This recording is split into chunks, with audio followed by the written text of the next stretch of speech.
Bridgitte, welcome to Growing Pains. Thanks so much for joining me. Yes, I'm so excited for this conversation.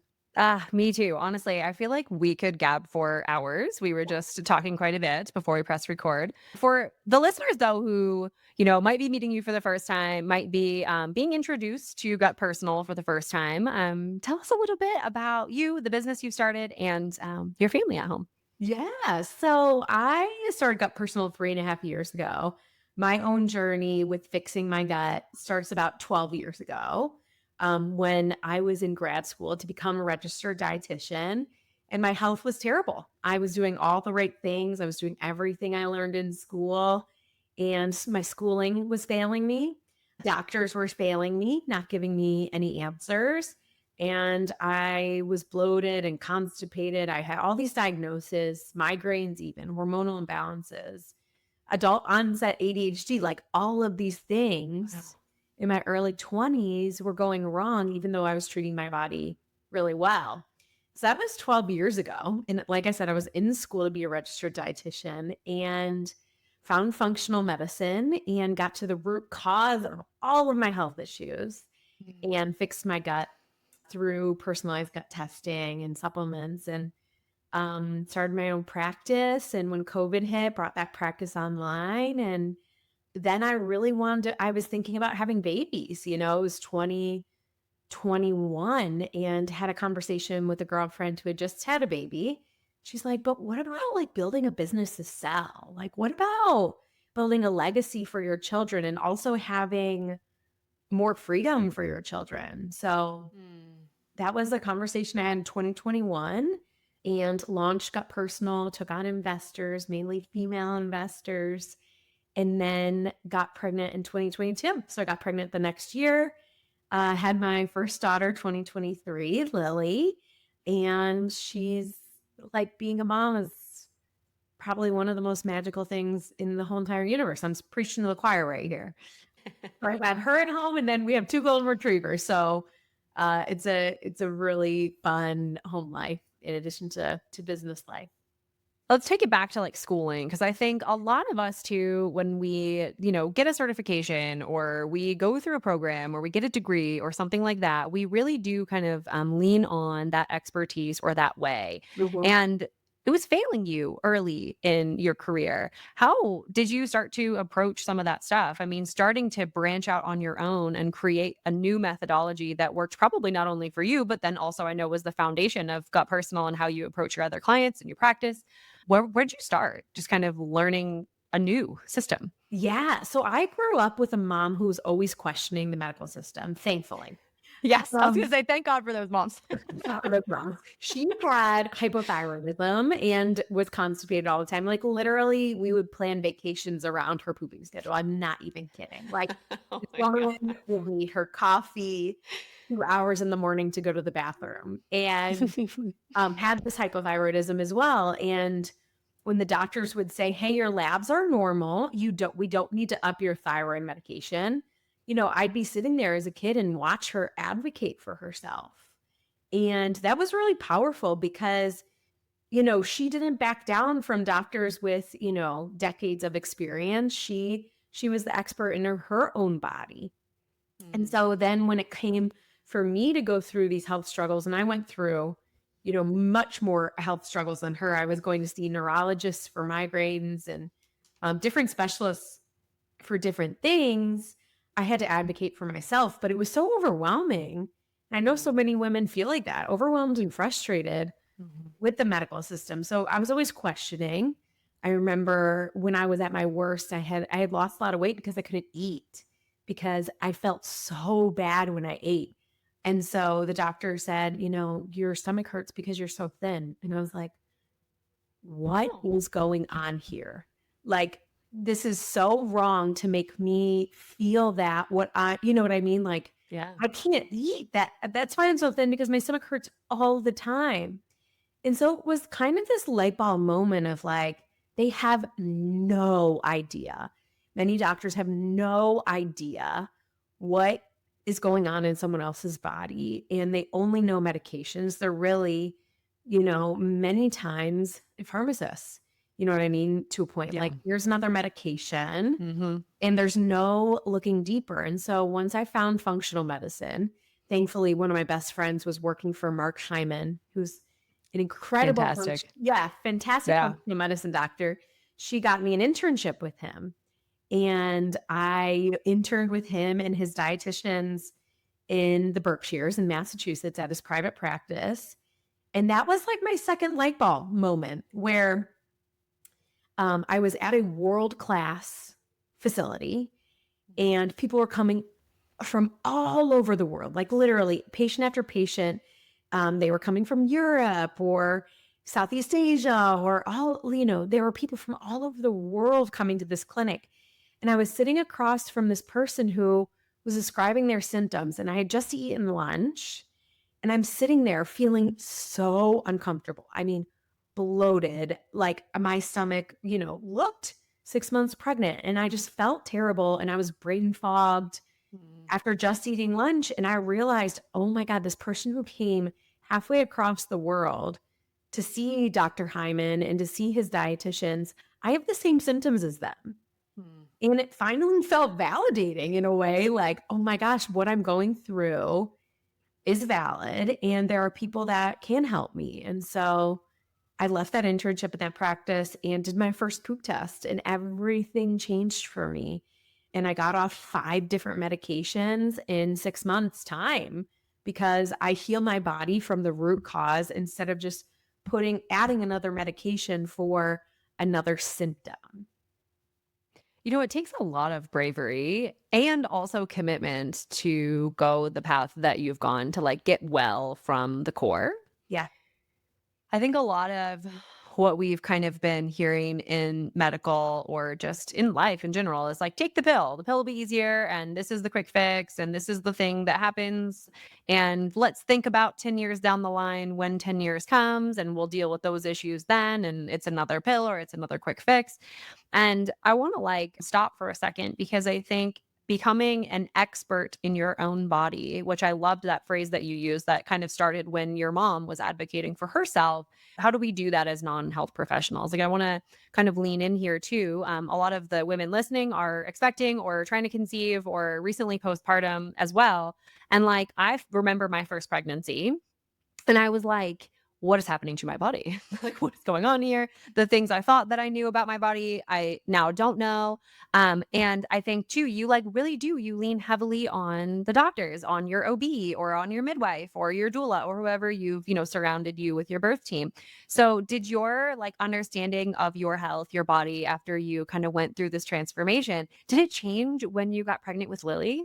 Oh my gosh. Yes. So it changed in a lot of different ways. I think, I had to advocate for myself in a different way. I think that, Mhm. there's a standard of care in OBGYN, for example, like when you test vitamin D, for example, like something that small, they test for vitamin D in the third trimester usually, which is when they should. Vitamin D really takes a huge drop in third trimester. But we should really know, like vitamin D acts like a hormone in the body. And so we should really know what vitamin D is doing at every trimester to make sure Yeah. that our levels are optimal. It also is huge for mental health. And so there's so much postpartum depression. There's so much, whether we call it depression or sad feelings during pregnancy. So we should Yes. be taking something natural like a vitamin if it's going to support that. And so, like those small things, even on my second pregnancy now, I was just at the doctor and I said, "Yeah, can you add on a vitamin D?" And they're like, "Well, have you been deficient?" It, it took everything in me to not give her like a big education on vitamin D. Yes, Mm. 95% of us are actually deficient in vitamin D. And so the answer to your question is absolutely, I've been deficient. And so have every single one of your patients been today. That's what Mhm. I want to say. But, the nice Midwest girl in me just says, yeah, I have been deficient. So um, I think I've gotten a little spicier to answer your question with being pregnant and advocating for myself. Mhm. There have definitely been times that I have taken a little bit of a spicy route because it is so frustrating. And And I do want to not only help myself, but help other women and educate providers, on a new standard of care. And some providers are, continually educating themselves. And then you'll have providers who are stuck in the Stone Ages and, won't retest for good strep. You know what I mean? So it's like Yeah. all these different things. So yeah, it's definitely changed since having her. My gosh. I wonder too, like from a gut need, like were there other routines that you built into either pregnancy or postpartum when it came to overall gut health inside of either your pregnancy or your postpartum journey? When I was pregnant with my first daughter, I was trying to think of how could I make, we were just a gut health company then. And I was like, how can I well, bigger story. I ran out of my own prenatal and went to Whole Foods and was like, okay, I just need a prenatal for a couple of days while I wait for this really robust prenatal that I Isn't that the worst? Like the when you run out work. of your good one and you're like, I just need a couple days. And then you look at the ingredients and you're like, should I Oh, even fucking take this? no, the answer is no, don't take it. I don't think that I did, to be honest. I was literally like, No. even at Whole Foods. So I had already had formulated a prenatal in my head, never written it down and been like, oh, I want more B6 to help with morning sickness. And actually, I Mhm. want to add in a probiotic into a prenatal so that even Mm. women who aren't thinking, I need a probiotic during pregnancy, they're getting a little dose in our prenatal. So I think, thinking for myself, I created the product that I wanted while I was pregnant. So that was our prenatal. And then I think routine wise, something that I've always had a big deficiency in that caused a lot of problems for me, constipation and migraines, is magnesium. And when we're pregnant, we get more constipated. We don't sleep Mhm. as well, and we need more magnesium while we're pregnant. And so it was really interesting because I knew that I would need more, but it was like shocking how much more magnesium I needed while I was pregnant. Mm. And so many women we work with. So that's like a routine that supported me so much, taking that every night, making a mocktail at night and, supported like my nervous system. And I think, a routine that supports you doesn't have to be difficult. It's really, an easy routine that makes you feel better. It's not I have to do this and it's going to take a lot of energy. I think there's a lot of wellness hacks that actually don't take a lot of energy and can really support you in feeling good. Yeah, and they don't have to be overwhelming. Like, Yeah. I think a lot of us, especially I think when I was postpartum with my son Frank, and I remember thinking, like, I need to get back into like a health routine. I need to get back into like my workout routine. And then I always just felt like I was blocking the same amount of time that I was taking pre pregnancy. And I mean, this is true when I work with moms, on their business and taking maternity leave. Like, you can't expect to come in and just have the exact same job that you had pre baby. And so I think the same is true for our health routine and just prioritizing that time and allowing it to just look a little different in the earlier days, and then some other stuff can kind of fall away or you can add some more stuff in, and just allow it to be a little bit more fluid. Yeah, I totally agree. So just recently, I had like a very recent bout with antibiotics, and we're in a mastermind group together with CEO moms. And so I hit up the group and I was like, SOS, I have to take this antibiotic. What do I do? Bridget got back to me in like 4 milliseconds and was like, with a cape on, and was like, here's what to do. And Yeah. of course, recommended the exact thing that I was taking. But I had been taking your magnesium since we had met back in January. And I absolutely love it. I absolutely Yes. loved working through just really simple routines. I love the little mocktail idea. Like, I just think that that's such a great replacement for even like the mommy wine culture action. Like, no shame if you want to have a glass of wine for sure. But like, it was nice for me to just be like, oh, I have something else for myself that actually helps me instead of maybe makes me feel a little groggy or give me some crappy sleep at night.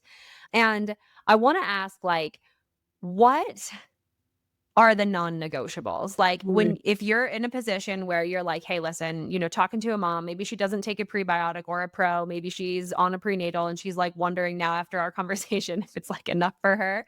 What are the non-negotiables for expecting and postpartum moms, like part of your routine? Because I think for me, I would want like, how do I put this? Years ago, 4 years ago, I would want the things. Like I would just be like, "Okay, I don't have time to research this right now, and what's gonna make me feel better?" Yes. So magnesium 1,000%. Every woman listening Mhm. to this needs to be on magnesium at night. It really, the form of magnesium really matters. I was just at like a mom event a couple weeks ago, and she was taking Natural Calm, for example, which is Mhm. a magnesium oxide, which is a super inexpensive and cheap form of magnesium that doesn't really absorb, doesn't really help us. So we use a really strong and gentle form of magnesium that absorbs really well. So it's the best absorption. So we use magnesium glycinate. So if you're taking magnesium, just take a look at your ingredients. You can always shoot us a DM if you have a question on them. But we use magnesium glycinate. So every woman listening to this needs to be on that. Take it at night because it does help with sleep. If you have daytime anxiety, you can take some during the day too. It'll help your nervous system. Ooh. Then prenatal. Every woman listening to this probably still needs to be on a prenatal. I recommend at least 12 months postpartum. Mm. If you're breastfeeding, add on 6 months post breastfeeding to that. So I'm 2 months, 2 years postpartum. Well, I'm an anomaly because I'm pregnant again. But if I wasn't and I was still breastfeeding, I should still be taking my prenatal at least 6 months post breastfeeding. Because Mm. we know it takes so long, for your body to recoup from the big job that is growing and birthing a baby. So, we've seen our prenatal be so supportive to postpartum mamas because it has so much support for our hormones and hair, skin, and nails and energy Mm. and all these things that tend to go pretty wrong postpartum. Isn't it funny? Like everyone's just like, "Oh yeah, you're gonna lose your hair," and I'm over here asking like, "Well, wait a second, hold on. What would be the situation if I didn't have to lose my hair? Like, what would Yep. I need to be doing for my body so that my body would be okay with the transition?" Because I think a lot of times too with pregnancy and just we've been kind of circling too around this like advocation for yourself and understanding your body and being able to like figure and self-select what you might need and of course get some support where you need it. But like there's a lot of rhetoric with becoming a mom that suggests that we just have to suffer, right? That we Yeah. just are at the mercy of whatever is going on. We have to lose our bodies, we have to lose our hair, we have to maybe lose our minds and like that's just part of the experience. And so I appreciate like what you've brought to the table because I think like even just having that moment during your day, maybe postpartum where you've decided to do a magnesium mocktail and just like this is going to help me decompress. And I will say like when I like I said just had an antibiotic experience, so my gut's been like all out of whack and when I was on it was only 7 days, but like day 3 and 4 were like the absolute worst. I literally felt like a shell of myself. I Mm. was like big time headaches on day 3 and then day 4 I was kind of like moving around but not really processing lots of big information. And it's just goes to show you how impacted you can be and it's the little and subtle things, right, that might become larger over time. And it's tough to like put your finger on it, but it does Mhm. affect you. It affects how you operate. It affects your mood. I love that you said vitamin D is like an acts like a hormone in our body because like Mhm. that's such a beautiful way to put that. I never quite thought of it that way. Yeah, it is. It is so powerful. And when you're talking about that too, like, you know, I originally started Gut Personal, like I was saying before, prior to becoming a mother. Mhm. And we were really focused on supporting women fix their gut. And we still do that. We do hundreds of gut tests per year.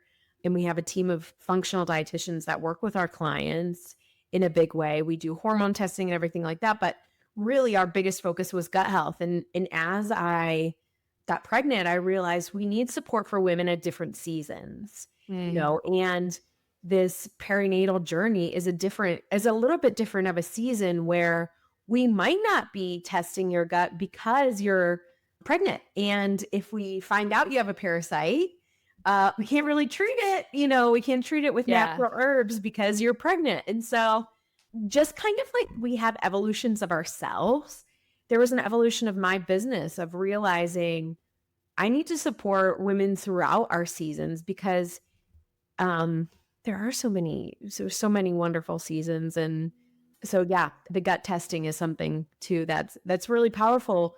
And why I thought of that and bringing it up is because when you don't feel good, you don't feel like yourself. You can't show up for your Mhm. kids. You can't show up for your business. You can't show up for your husband. You can't show up for yourself. You Yeah. feel terrible. And the way that you felt on antibiotics is sadly how some of us women have moved through our lives for years. I know I felt pretty bad in my body for a decade and I was can't finally, imagine. yeah, was finally like, I cannot do this. I can hardly write a paper in my master's program because I'm so brain fogged and such a shell of myself. Man, I think go and get the gut test, go and get some magnesium. Use my code, Alyson10, Mhm. ALYSON 10. I'll put it in the show notes. At least give that gift to yourself, whether you are currently pregnant and you want to do it like postpartum, or if you're currently trying to conceive and you want to kind of get ahead of some of that stuff. I can imagine that there's a massive effect on fertility when you can kind of get everything in alignment too. So that's probably like a whole other podcast. Yes. But Yes. honestly, Bridget, speaking of seasons, you're about to enter into a season of maternity leave. We talk about that quite a bit on the show. I want to kind of pivot to like the business owner hat. So I wonder like how are you approaching this maternity leave and what's different between leave one and leave two and like the season that Gut Personal is currently in? Yeah. Well, you're the expert in that. So I'm probably going to come to you for some more advice. My anecdotal, It's always different for every mom, right? Like everyone yeah. wants a different thing from their leave. I'm just super curious. Yes. Oh my gosh, for sure. Well, okay. So my last leave, I one didn't have kids yet, right? So I was like, I'm going to run my business the same. She's just going to be on my hip. I'm going to do Yeah. retreats. And actually, my first speaking engagement, I do a lot of speaking. And my first speaking engagement was 7 weeks postpartum Oh my gosh. across the country. Oh my god. So I brought my 7-week old, my husband from Boston to Denver Oh my to gosh. speak at our mutual friends, Keisha's event, in front of Mhm. 1,000 people. And oh my God, just super side note, I cried my eyes out 7 weeks postpartum on Oh stage my in front of god. 1,000 women about running out of milk for my daughter because I was pumping and I was at this event and my husband ran out of milk for her. And oh my God, it was a whole thing. But my belief going into that maternity leave is I'm just gonna run my business like I used to. I'm gonna put her on my hip. There Mhm. wasn't much planning, to be honest. Mhm. And so I think even the intention going into this postpartum, this maternity leave is that there is quite a bit of planning happening. I have Mhm. a right hand. I have an integrator, a director of operations who has her shit together. And she is Yay like, for those. yeah, she has our checklist. And I talked to her about you, and I'm like, I know we have a checklist of things we need to get done and planning we need to get done, but I think we might need Allison's support. And she's like, yeah, like, let's do it. There's part of me that wants to take 3 months off, and there's part of me that, wants to wait and figure it, you know what I mean? Like, kind of see how it Yeah. goes. And so Yeah. I think, something that you talk about is being flexible. And I love that. So, I'm due in October and our biggest sales day is Black Fridays. So, you're like, ooh, you're really throwing me a lot to play with here. Um, but I want to be supportive to my team, but I also know that they can do it. So we're definitely planning a lot more. It looks totally different than last time. And I think my values are different too. Yeah. Like I value extreme presence with my daughter. I Mhm. was listening to a podcast recently where someone was like, I don't think, you can be a super successful CEO and be a present mom. And I'm like, I just don't believe that at all. And I'm in pursuit of building $100 million company. Like, I just don't think that that is true. And there's so much out there that you can't be a successful CEO and be a successful mom, like that you're failing at one. That's always, what, Yeah. you know, women like Sarah Blakely are saying. And I love Sarah Blakely. She's one of my idols, 4 kids building huge business, but I don't in the last 2 years of having Lily, I haven't felt actually is probably in the last year, I haven't ever really felt like I'm failing one. I Mhm. feel like I'm doing a good job at both because I'm intentional with both. I'm intentional with being a CEO and I'm intentional and very present mom. Honestly, I think, first of all, that's amazing.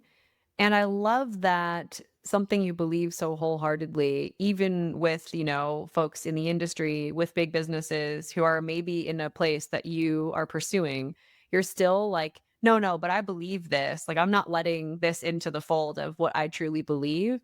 And I think when women say that you can't do both, the CEO and the mom thing, I actually believe that it comes down to the definitions of what being a good CEO Yes. and what being a good mom or a present mom actually is.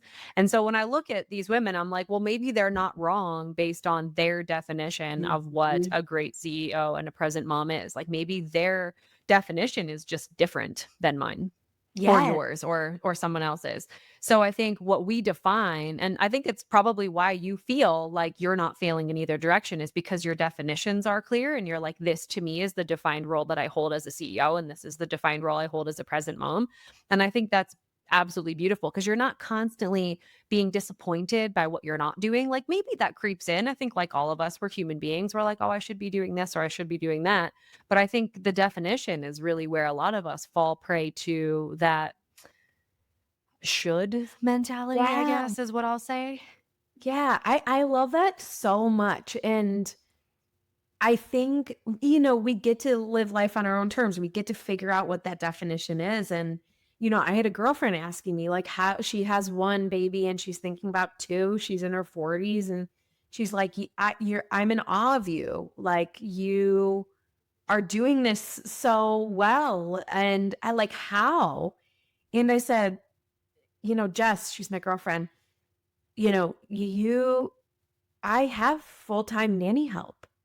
Mhm, And I don't make that mean a bad thing. I actually think it's so wonderful, mhm, that my daughter literally right now knows 10 new words a day because we have a fabulous nanny. You know what I mean? mhm. Like, Yeah, or she gets to create this relationship with someone else. And that by definition to me is being good in both areas. You know what I mean? I mhm, don't make having a full-time nanny mean that I am not a good mom. I actually, I think it makes me a better mom in some ways, and that's my definition for myself. And so, mhm, but I think there also, and I'll say this too, there is guilt with having that, with having mhm. more support as women. We Yeah, think that we can do it all. I believe that we can have it all. I don't believe we can do it all. I believe that we can yeah. have it all, but shit, we're going to need to delegate some stuff, ladies.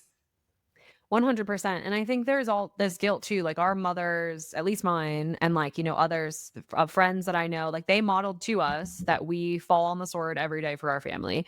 And that's what we do. We do the laundry, we do the cleaning, we do all the stuff. And I think it really does take a toll on our self worth, right? Like, do I just need to be the person who cleans up everybody's messes and all the things? And don't get me wrong, I think that there's a lot of valor in doing things for your family, cooking the Oh my meals, keeping God. the place clean, like all the things. I believe that. Yes. And I also know that some of it isn't for me. And if I want support in a season, it doesn't always mean either that I have to have it. Like we had a nanny for 2 years and we adored her, like adored her. I can't even imagine having the kids when they were little, not having this person in our life. And then we rinsed and repeated the same system in a different season of our life coming here to Colorado. And my nanny, the new nanny, came to our house 3 times, and I was like, "This isn't working out for me. It's not you, it's me."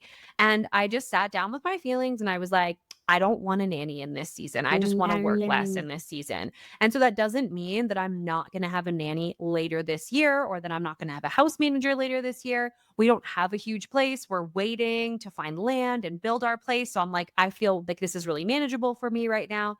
So I said to my husband, I was like, this is just a season of like, I'm doing the house stuff. yeah. And it's not Yes. forever. It really Yeah. isn't going to be. I believe that. Yeah. Yeah. Yeah. It's we get to decide what we want. Exactly. I was listening to this chick at an event, Morgan DeBon, and she's a Mhm. mom and she's a badass CEO. She was in tech and she built this company called Afrotech. And anyways, I'm reading her book right now, and she's talking all about, and I'm sure you work on this with your clients, is building in your own values into your work. Mhm. And um, golly, there was something you said that really made me think of her because she's just so unapologetic with what she wants. And Mm. she's built huge companies, but like she doesn't have a car because she doesn't value having a car. And it's like that's like, to me, I'm That silly. sounds Like, like me. how do you and no, I know. I feel like you'd resonate Literally. with her. She's awesome. But even to me, I was like, you don't have a car. Like, how do you not have a car? And she's like, I don't want to waste energy thinking about a car. I just don't. And it's Yeah. just that unapologeticness that I think us women, and I think you and I as community builders, as women who are leading a shift in, for me, wellness, and for you, Mhm. taking the maternity leave that we actually want as entrepreneurs and not what we think we can Mhm. do. And we're leading all of these micro and macro movements of tuning into what we want as people. It is not within my Mhm. desire at this moment to do housework, like it is for you. Yeah. However, it might be once I sell Gut Personal. I'm like stay-at-home mom mode Totally. for 10 You'll wanna years. do Who something? knows? That's right. You don't know what's Yeah. gonna happen. You don't know if you're gonna take up beekeeping. Maybe you will. Yeah. Oh, I did take Or up not. gardening this year. Oh, I did take up gardening, which is pretty cool because it's like such a great like post work. Like I can bring my daughter outside. We walk fun. in the Mhm. garden. It's good education for her. So yeah, it's all That's these so things. amazing. Different seasons, different interests, and different wants and different needs. Yeah. I love it. I love, the idea that, like, we're always evolving and, our needs are changing, and so just being tuned into that feels really great. I love, honestly, what you are doing. I love that you get to take a second leave and that it's gonna feel a little different. Honestly, my first was very similar to yours. I just said the same thing, like, do everything the same way, but with the baby on my hip. And, I wasn't 7 weeks postpartum, but I was, like, 2.5. It's a little farther, but I had a speaking engagement, same deal. I went to deliver a workshop and it was like an all day workshop and I was like pumping in the back. And I remember feeling so, so, so taxed. I was like, why did I do this to myself? Why didn't I think that this was going to be harder? But now, with the hindsight of being a mom and structuring your life around your family, I think it's going to be such an incredible second experience for you. Anything you want to leave moms with who are listening and growing their business and growing their family just in the thick of doing all the things? Yeah, well, come on over to Gut Personal. We have an amazing community of women. We have a lot of great support. We're really big on you feeling empowered. So, if you take our quiz, for example, and you don't understand why you should be taking something or you want to learn more, we do, our lead dietitian does complimentary calls where you can talk to her and you can say, hey, like I'm feeling this way. Is this really what I need to take? Because we're really about education and empowerment. If you're feeling not so great in your body right now, specifically gut wise, we do gut testing like we've been talking about. That'll literally change your life and get you so many answers that you've been looking for. And then if you're in that, perinatal journey, definitely magnesium and prenatal are the essentials. We also have a fish oil, good for DHA that, should be on my essentials list. It's probably the one supplement I'm bad at taking myself, but we all have our thing, Same. right? I'm like, oh my God, that That's thing so was funny. mine. So yeah, come on over and say hi. I'm Bridgitte Mallinson on Instagram. I'd love to connect one on one. And yeah, Bridget, thank you so much for joining me today. All the wisdom you've shared, all the recommendations, and just the encouragement. I think, especially for women who are feeling pulled in a thousand directions, feeling confident to advocate for themselves and to really like prioritize their own health and what they're feeling is right for their body. I just so appreciate you speaking life into that for anybody listening. Yay. Thank you so much.